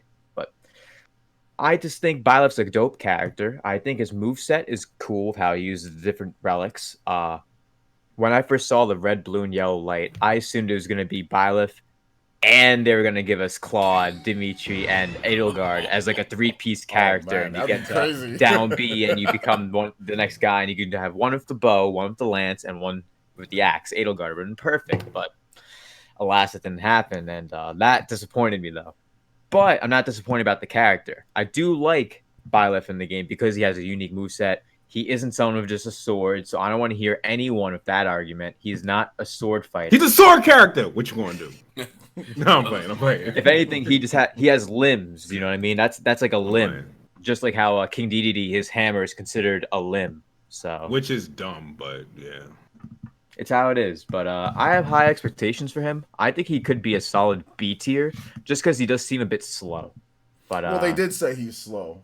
So, yeah, but when you're running around the monastery, you're going 1,000 miles an hour, just like I don't know why he's I'm so. gonna go garden. I'm gonna go to fish. I don't know why he's so. Tea with Hilda. I know why he's Just going slow. through. I know why he's slow because this dude is powerful as hell, and he has super range, and he has. I think it's because he's holding 3 relics. Well, that's true. He's got 3 relics, but he has range because he can shoot you with the bow. But then also his encumbrance and smash, the lance, and also the sword of the creator. The dude has insane good range, good and power too. He's very powerful, So Yeah, and I actually liked the reveal. Like the first part of the reveal where they really just showed him off immediately. I didn't like that part. But when they made fun of him for being just a sword fighter and they made all outside jokes, out of the box jokes, like fourth wall, breaking the fourth wall, they were and all trolling. that, it was they were great. trolling Yeah, hard. yeah. Sakurai went so all in on the trolls for this entire reveal from beginning to end. When he put the poster up, he just went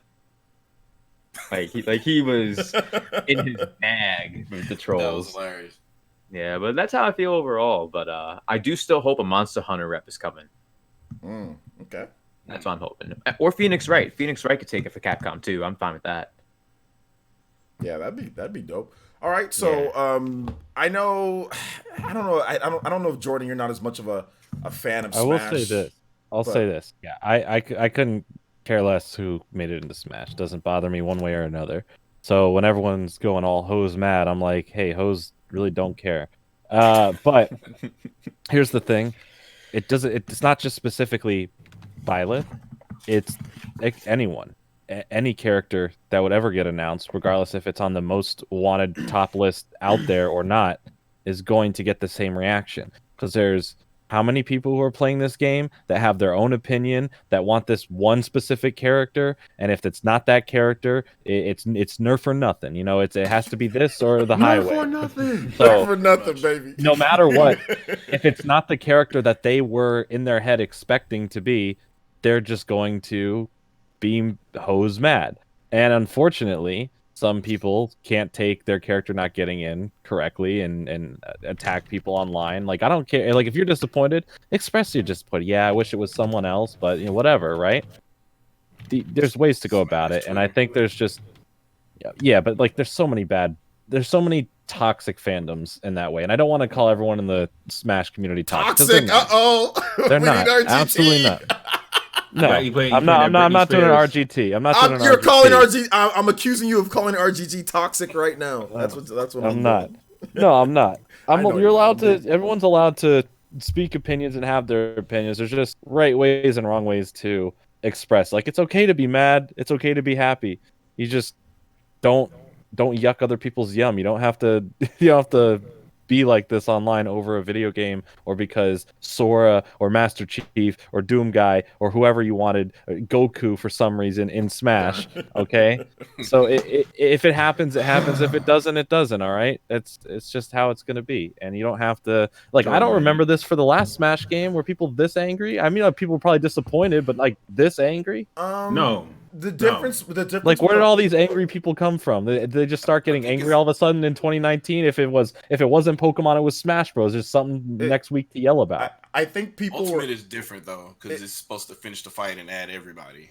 Well, I think that's why people are so salty. There's more time because they've already announced more characters. So if Sora doesn't make it in now, maybe Sora comes later. Maybe it doesn't. But maybe he does. You know what it is? No, go ahead, OJ. Sorry, I was just gonna say the difference is the Switch is just the game is just way more popular. This is the most popular Smash Brothers game ever made by a large amount. Like, we're most talking popular fighting game. Yeah, it's the highest selling fighting game of all time, and it's the most popular Smash Brothers game of all time in the highest realm of social media of all time, with the most characters of all time. So therefore, it blows up what the Smash for Wii U So was, it's the most characters of all time. You have the biggest diverse range to choose from. I get why it's like, oh, but there's already Fire Emblem characters. Like, cool, but you already have what is it at 90 now? Over 90 characters? It's at almost 80 something. 80? About 80 characters. You have 80 characters to choose from. Like, I don't know what else to tell you. Go find another game that gives you 80 different unique characters from many different franchises. Exactly. So unfortunately, some characters, when they say everyone is here, it doesn't exactly mean that everyone in the world is eventually going to show up. And when they do, they do. And if they don't, oh well. They'll make another Smash Bros. Game eventually, or they'll add it in as a DLC if they ever strike a deal. I don't know what to tell you about this, but it just gets out of hand. Like we're at the end of the day, everyone's just getting really bad and mean towards each other over a video game. Yeah, I We're found grown ass men on Twitter I- yelling at each other I- because a character that's playing around with Disney characters is not in a fighting game. Like just think about that sentence in your head. People are getting mad, like not like just like, oh, I'm disappointed, but like Grown viscerally adults. and angry and like foaming at the mouth rants about this stuff. Like they're like it ruined their day. Someone took a crap in their tea in the morning. Like it's that big of a deal. It's not. It's really not. Wow. Because I'm hey, just- is Sora in Smash or any other character that wants to be in Smash? Does it make or break the game? Is it being good right now that character's in there or not? Okay, so then it doesn't matter. It doesn't matter. And if you're one of the people, if anyone here in the chat, which I don't see anyone in the chat like that at all, but if you are like that, stop, because everyone's looking at you like, bruh, you wearing a diaper underneath your pants or something because you're acting like a baby. So stop this whole freak out stuff. It's so not worth it. I mean, I'm just saying the same crap at this point, but you get what I'm saying. I get what you're saying. No, I think that was a very interesting take from you too, Jordan. I wanted to get very well said take. I wanted to get Avedon's opinion. So Avedon, I'm sorry I cut you off, man. What were you going to say? What this is all about when it comes to Smash Brothers and all that, man? Honestly, I share a lot of the same views as Jordan on this, is because my whole thing is, as a grown adult, these are grown adults going at each other on Twitter, like ages 25 and over that I'm seeing this from. And the thing that bothers me about this is it's like a point that you made as well. It's a huge entitlement that we have entered in the realm of social media. The reason why we didn't see this as much back in 2014, because when did Smash 4 come out? 2014, 2014. 2014. Okay, cool. So 2014 versus 2020, right? That 6-year difference is a big difference, because a lot of kids are now adults. A lot of people who were kids back then didn't probably use the internet as much, or people that we didn't really visually see following, they have now migrated to the part of social media that we use. That's mostly, we mostly follow adults. Like, none of us on here follow children on social media. So you got to take that into consideration. 6 years ago, that's people going from the ages of 14 to 20.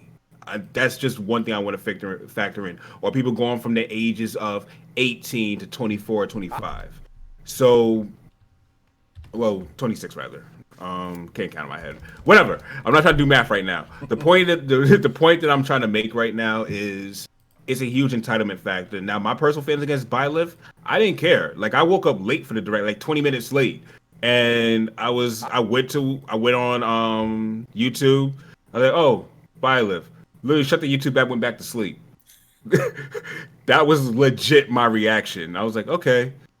And I took it as, listen, now, I'll be fair to the people who do pose an argument. If you paid for this DLC, and with the previous DLC characters, it was an assumed notion that you was going to get a third-party character. And I could understand the disappointment there, but letting it get to the point where you are verbally assaulting other people, let's get to the other point where you're calling other people outside of their name because they're okay with this.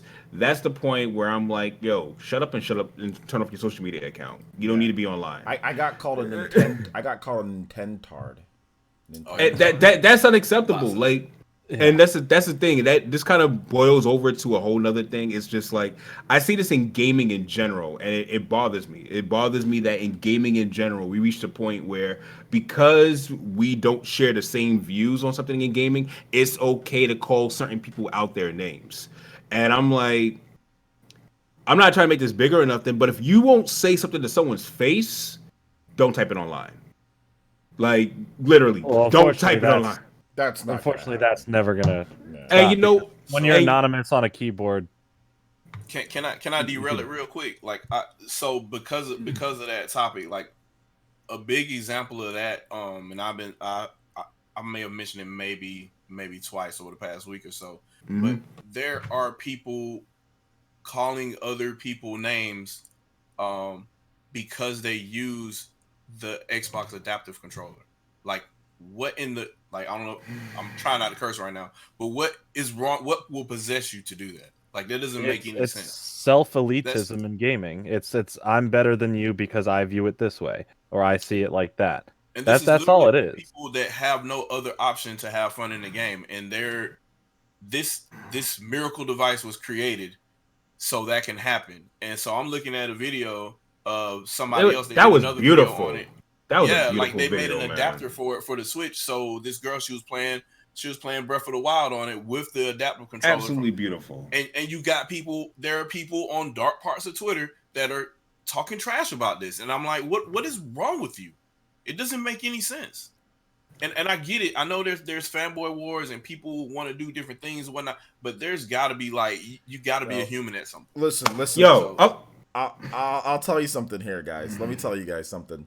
Go ahead. OJ's really in dark Twitter.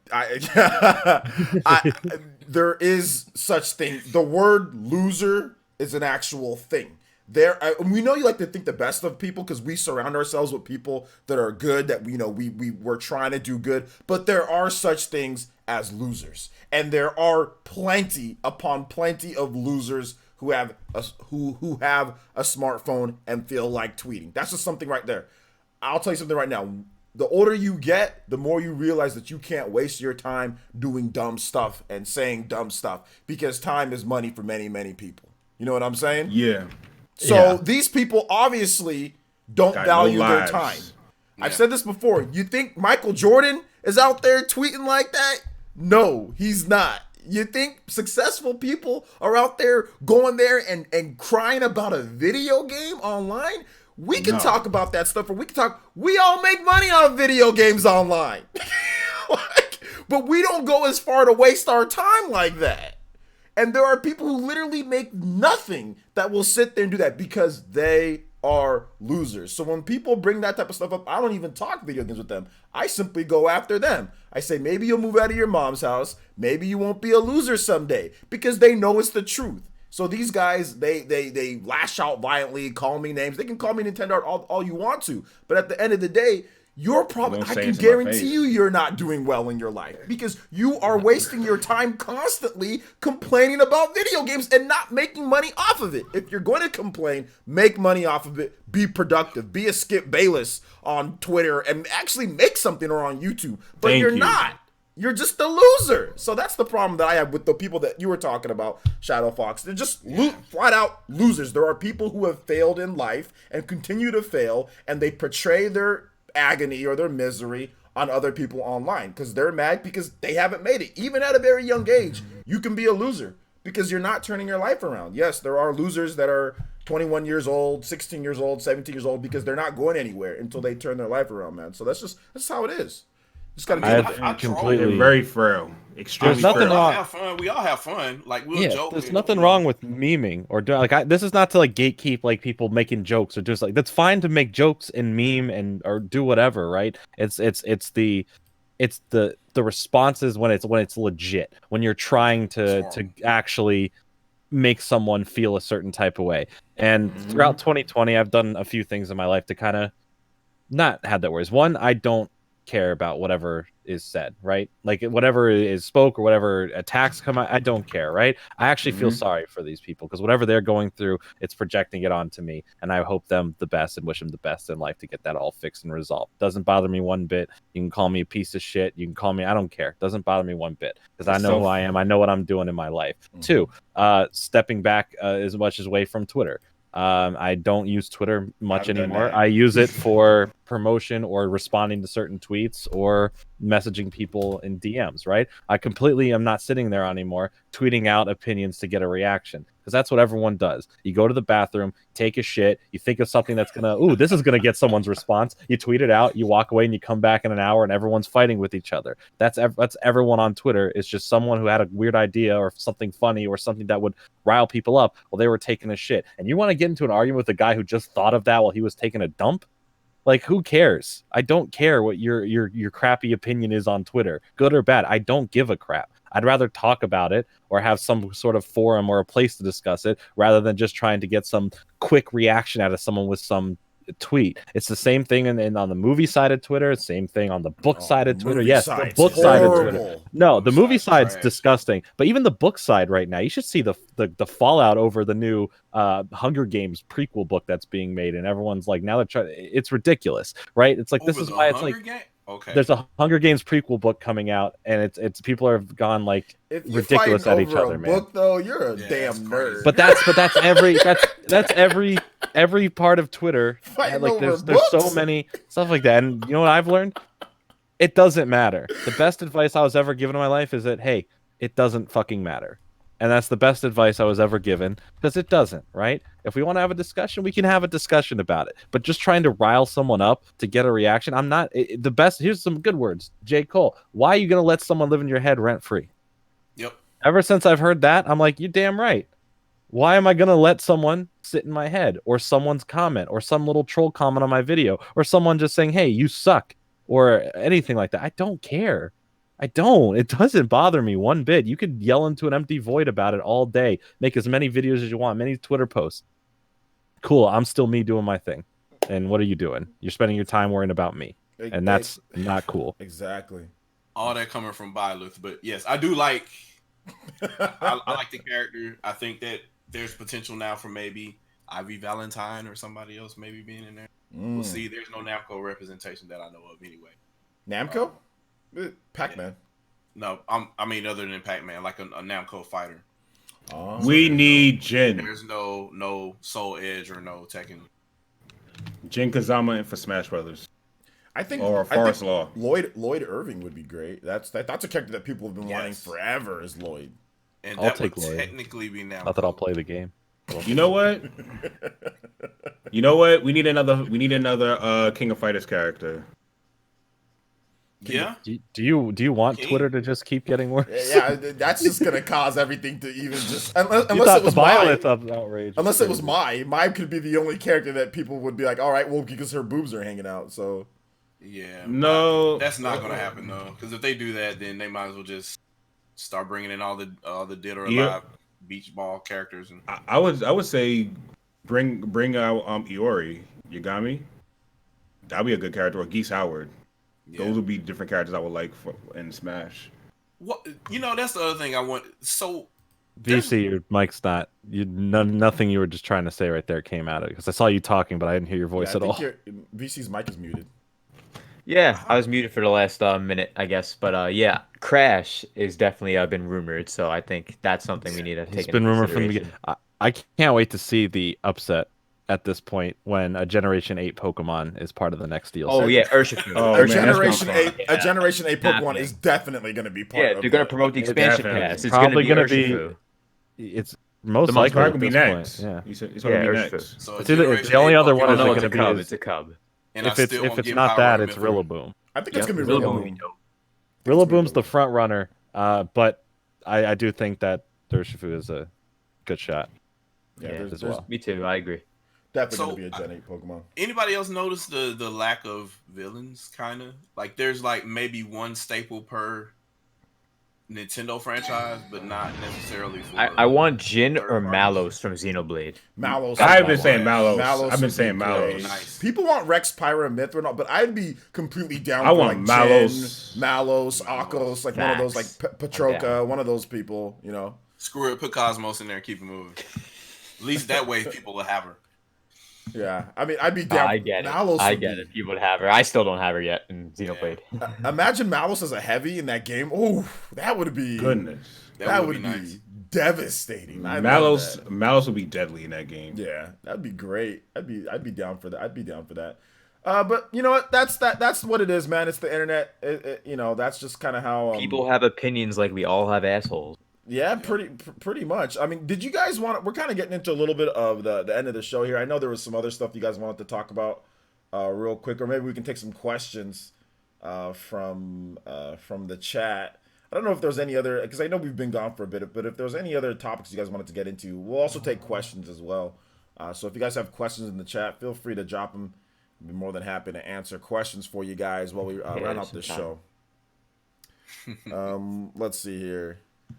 Yeah, everyone's talking about like Rillaboom. Super Jumpmon said, did you guys hear about Crash being, rumored for Smash? Yeah, I made a video about it. So most of the people here watch my videos. So most of the people I would say probably know about that Crash being in Smash Brothers. The guy who the guy who has the rumor, he actually accurately predicted that Byleth was going to be the next fighter in the Fighters Pass. He didn't say it was going to be like a fighter at some point. He said Byleth is the next fighter, and that was back in October 21st, I think he said that. And then he deleted his Twitter. Yeah, he deleted his Twitter, and then he also said that Crash right after that. It wasn't very far after that. He said Crash is the next fighter after that. So there you go.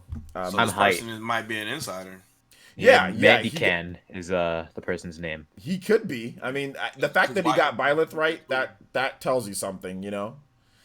Katana Riku says, "Do you think the next character of the first pass will be revealed at E3?" E3 it might be before E3. Might be before E3. I think they're gonna skip it. It could be before. I mean, there's 6 characters from this year to next year. It could be before E3. We're getting Byleth next week, so they could do it like in April. They might reveal the next character, or May. But earlier. But consider this. Don't forget, they are stretching out to the December 2021 though. That's true. Yeah. They said that they will. I think all it's be placeholder. Yeah, they'll all be out by that time. I think that there's no set amount of time that they can put on it because you never know what development. So they're just giving themselves time. But yeah, you do have to take that into consideration that they did say they'll all be out by the end of December 2021. Yeah. They got to be cranking them out now because I'm pretty sure they want to continue selling new subscriptions for the DLC pass. So I'll buy the fighters passes no matter who I'm getting.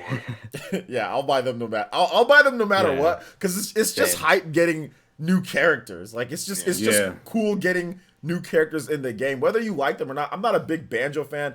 I didn't like Banjo back in the day. I thought Banjo was stupid. I think he still looks stupid, but I understand the importance of Banjo. Like I understand why the character's in, and it's just cool to have more characters from different franchises in. I don't like every character that they reveal. I'm not a fan of every single thing that they've done so far, but for the most part, it's cool just getting new characters in this game and getting updates, getting patches and whatever to improve the game or buff. They still need to buff Sheik. I mean, that's still the thing that they need to do. I need some K Rule buffs. That's what we need. We need some better grabs. First of all, whoa. Your K Rule buff. No. Springs on the down smash. The back air needs to be a little bit quicker. Wait, hold on. Wait, time out. What about the down smash needs to be buffed? You ground. Oh, it needs to be even faster.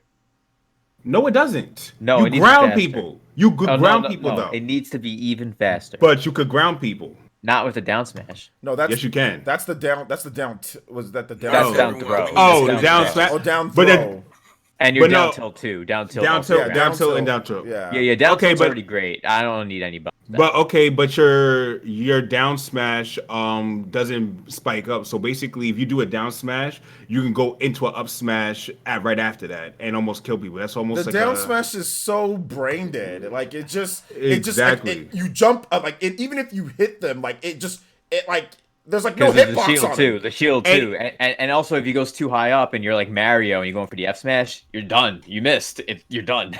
And not only that, like the shield on him is OP. Not only that, a lot of his moves have super armor. When he throws the crown, he has super armor. When he shoots his gun, part of it in the frame has super armor. So no, he's fine. I was hoping the gun doesn't need a buff, but like side B, that can use a buff. Why? You have super armor when you throw. Side B needs a buff. Okay, we're done. You have super armor. No. Next question. This man said the side B needs a buff. At least buff moves that are. Use the side B that much. At least talk about moves that are trash. Side B is one of the. It's a good move. K Rool's up air got buffed, and his up air is so much better now. You know what he needs a buff? Kirby's up air and his down air. Kirby doesn't. Not air. No, Kirby's down smash is super. Look at this fraud. Look at that. Word into Q&A. Look at this fraud at this point. This dude is tweeting on Twitter, but not in the podcast. Yeah. I saw you. I saw this dude. I'm not the last person in the podcast anymore. This man is tweeting on Twitter about the Switch powerhouse hybrid. He's arguing with idiots about the Switch. And he's talking about The Witcher Excuse 3. me. You're the one talking And The to all Witcher the 3. people who are crazy. Excuse me. And Excuse me. Witcher 3. Get out of here, bro. Excuse me. Excuse First of what do you all- got to say, buddy? First of all, Yes. I've been a very busy person since the beginning of the year, so Yeah, don't you- blame me. How was Cody it? Rhodes though. That's what I'm. Huh? When you gonna sign that deal with Cody Rhodes? hey, man. Hey, just keep watching. It's some Hey, good don't stuff get coming. jobbed by MJF and kiss the ring.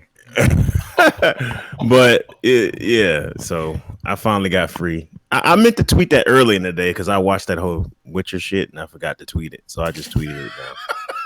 It ain't like I just watched it. I was actually. You were trained. watching it during the podcast, dude. That's Yeah. No, exactly why what would I happened. do that? Come on now. No, Why would I? Do I'm just messing. Sly Cooper with it. You're just sneaking up. We're in Q&A, so How you in Q&A already? Y'all missed like It's 8 been weeks. 2 hours. Y'all should have been talking.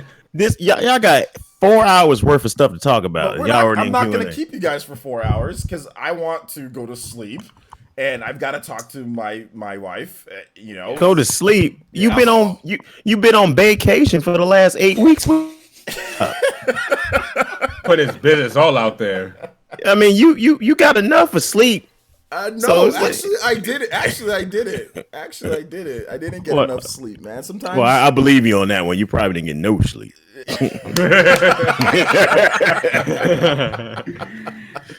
Yeah, man, we were up at times. I will say this. I was when you finally post a picture of your significant other. I was like, OJ doing the thing, boy. That's just pretty. I was like, no wonder he wasn't trying to hear no more Tinder dates. I was like, I feel you. She's cute, huh? Yeah, she on point. On point. Yeah. On point. You may need to keep her 100-mile distance from Baron. Nah, I'm good. I'm I not- got my eyes on some I other know you. stuff right now. You got. Yeah, she on And point. no- man. She on point. And no, don't nobody say that other girl. But anyway, what was the last topic so I could just get my pointers on? Man, we don't got any topics for you, man. You got no topics for me? You don't want to hear my Yo, you want to hear my opinion? Talk about your Switch thoughts on Pro. Pokemon Sword and Shield. No, Switch no, Pro. no, no, because I don't want to be here for the next 3 The years. forbidden topic. Switch You don't want to hear my opinion on that robbery of Sword and Shield expansion pack? You don't No, want to hear my no, I don't want to hear your opinion. I don't think how I was right. How I was right the whole time, and you got finessed. You know, you don't want to hear none of that. Wait, time out. You want to go there? No, don't, Abaddon. Just be like, all right, cool. Don't do Yeah, that. you're right, Baron. Just Don't do say it. you're right. Just say you're right. I told you they man. finessed y'all. They saved all their hard work for Hey. to charge you later for it. But hey, guess what? That's all I gotta say. I'm gonna leave it alone. You still got the Hey, game Kingdom going. Hearts Remind DLC is only 3 hours long, so the expansion pass is actually better for Pokemon compared to. So you Remind. talking about the Switch Pro? Yeah, Everybody's still so on this. Switch Pro and After Smash. all them leaks, I still don't believe it's coming though. I still don't believe it. I already talked about it in detail. Like Yeah. if it was coming, then developers would have started making stuff for it, and they clearly haven't. It's But definitely maybe- not gonna be a huge upgrade. But maybe it's not like developers don't have to start making stuff for it. Maybe it's just like it's just like, oh, it's like the new Nintendo 3DS. You know what I'm saying? It's like not something that you really gotta really like program, or like something like the Xbox Series or Xbox One X, right? You don't gotta really like, you can make like a 4K patch, but sometimes it just natively just takes advantage of the hardware bump, like with better frame rates or whatever. Because like the Xbox One S, that has better frame rates for some games, slightly, very little, but developers don't have to program for that. But they share the same firmware though, so there will be resource ports in the firmware for that new CPU. That's what I'm saying. Like the newer switches that are out right now, the Switch Lite and the revision, those headers were inside of the OS about a good 3 months before it was revealed that they were coming. So that was part of the tale that we knew. Like, and now there's nothing in there new for any other. If you look at any of the firmware and they tell you what the CPU headers are and what the calls are, there's nothing other than the 3 models that have already been there. Marico and T210, which is the base switch. That's it. Did you say Terminator T1? What'd you say? Yeah, T210 and T214. All right. What are these That's all that's Terminators? That sound like what he said. Yeah. Definitely Terminators. Okay, so I got another Super topic for you guys to Seven. kind of end out on. Okay, so what do you guys think? Because there was this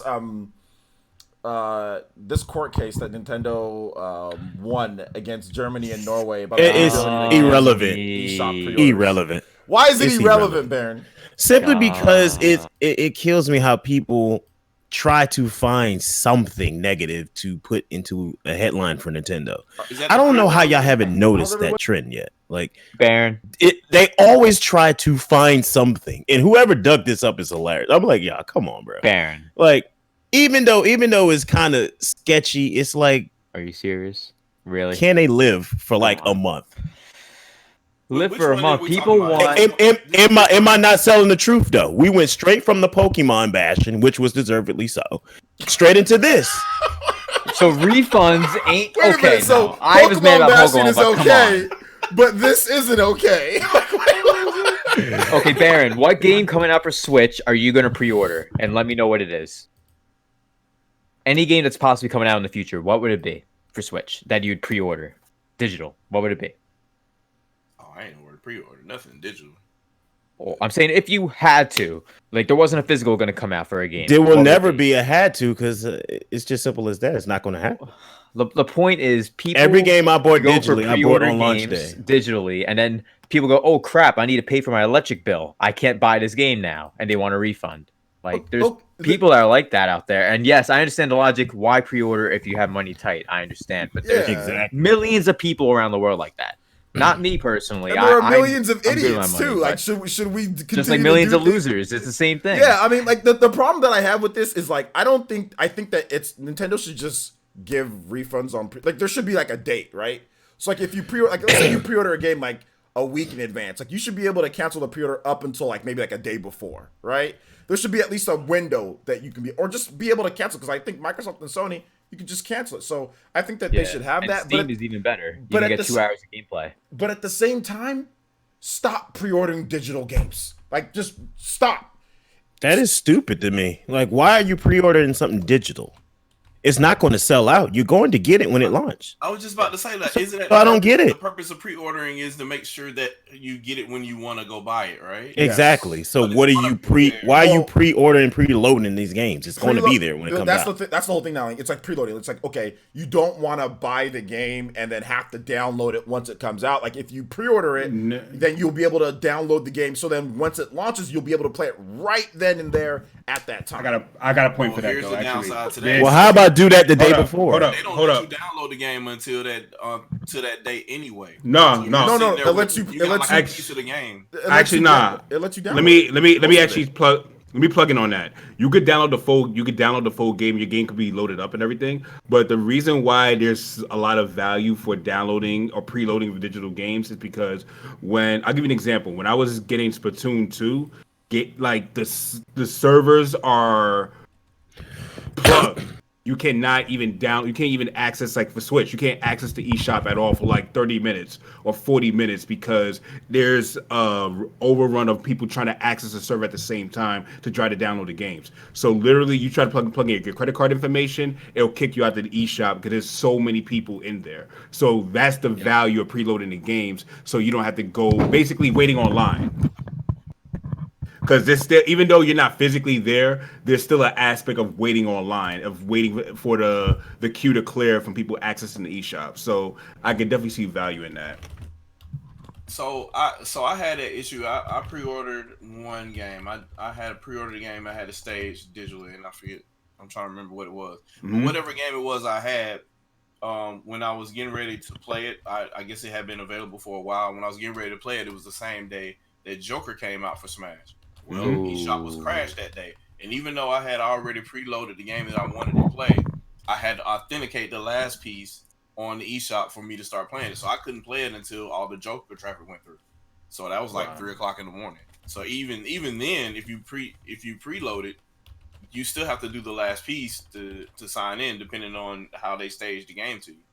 So I've had that issue with at least one game. I don't know if that's gonna be a thing going forward, but I had the issue where even if I've already pre-downloaded the game, when I go to try to play it, I still have to reach online to connect and get it started. Understandable. Yeah, well, yeah, it downloads most of the game, and then on the actual time that it releases, it will download one little last part, to authenticate it. Yeah, and then you can play. I did that with with what was it, Fire Emblem Three Houses. But I think at the end of the day, the biggest thing to do is just wait. If you have a bill to pay or something like that, but really this just comes down. It's just comes down to like talk about it. Consumers. It just comes down to like what's best for the consumer, and what's best for the consumer is if you can cancel your pre-order at any time. That's what's best for the consumer. But at the end of the day, I think you could just wait like months and months later till the game's at a cheaper price. Like Dragon Ball Z Kakarot, it's gonna be $40 this weekend. So Dragon Ball Z Kakarot will be $5. Yeah, that's like Black Friday. It's gonna be $15. That's why I'm picking it up. I'm picking it up later. That game looks like it seems like it's cool, but that game looks like it's gonna be like that's like a $20 game written all over it, in my opinion. Man. Whoa, you said it's a $20 game? For me, I'm not gonna go out there and buy that day one. Like I'm not gonna go out there. And buy for you, Dragon Ball Kakarot, and I'm a big Dragon Ball Z fan, but I'm not rushing out there and playing RPG Kakarot, Xenoverse RPG on day one. The game is bigger than it's just the Outworld. That's the only Xenoverse thing. The button inputs are closer to Tenkaichi actually, Budokai Tenkaichi, and the graphics are better than Fighter Z, and it has actual real RPG elements to it. Well, I'm gonna say this though. There's way too many Dragon Ball Z games now. They have to, by law, have one new game a year. But they won't do anything on Super. They won't make an RPG-based game on the Super stuff or make a game on that. No, we just can't have that. It's got to be Dragon Ball Frieza, Fighters. Cell, Boo, Frieza, Cell, Boo, Frieza, wait a Cell, minute. Boo. Fighters has a bunch of Super stuff in it, though. Yeah, and the story is a unique story as well in that game, which is nice. But Fighters, this is the game of the year? Game of the year? But this is the retelling. You mean Jump Force Game of the Year? This is the Jump Force Game of the Year too. Jump Force. This is the retelling. This is the retelling of the whole Dragon Ball Z story, which we've done honestly 10 million times. By the way, yeah. I'm trying. Actually, most Dragon Ball Z games ended at Frieza, or they had to make a different part. Dude, Budokai Tenkaichi. What are you talking about? Budokai as an Tenkaichi. As an RPG. The closest thing was a Super Famicom game on the Super NES, and that ended at Frieza. Well, I thought there was a GBA one that was RPG. Legacy of Goku. That was two games. One ended at Frieza, and then there was a second one after that. That was two games. You're right. A lot of them do end kind of early. They don't go all the way. But at the same time, man, like I've played through. How many times am I going to special beam cannon Raditz? How many times? Every single that part's always just... how many times am I going to Destructo Disc or whatever Frieza? You actually okay. I won't spoil it. It's like if you're a fan of the series, then spoil it. I don't think nobody buying that game. People are buying. I definitely bought it. Tokyo Mirage since I'll say that. Yeah. Why would you spoil it if it's just the same story retold over the I last know. 20 years? No, years, yeah. No, not spoiled, but it depends on how things actually play out. I didn't want to in. All it does is not have the filler from the manga or anime.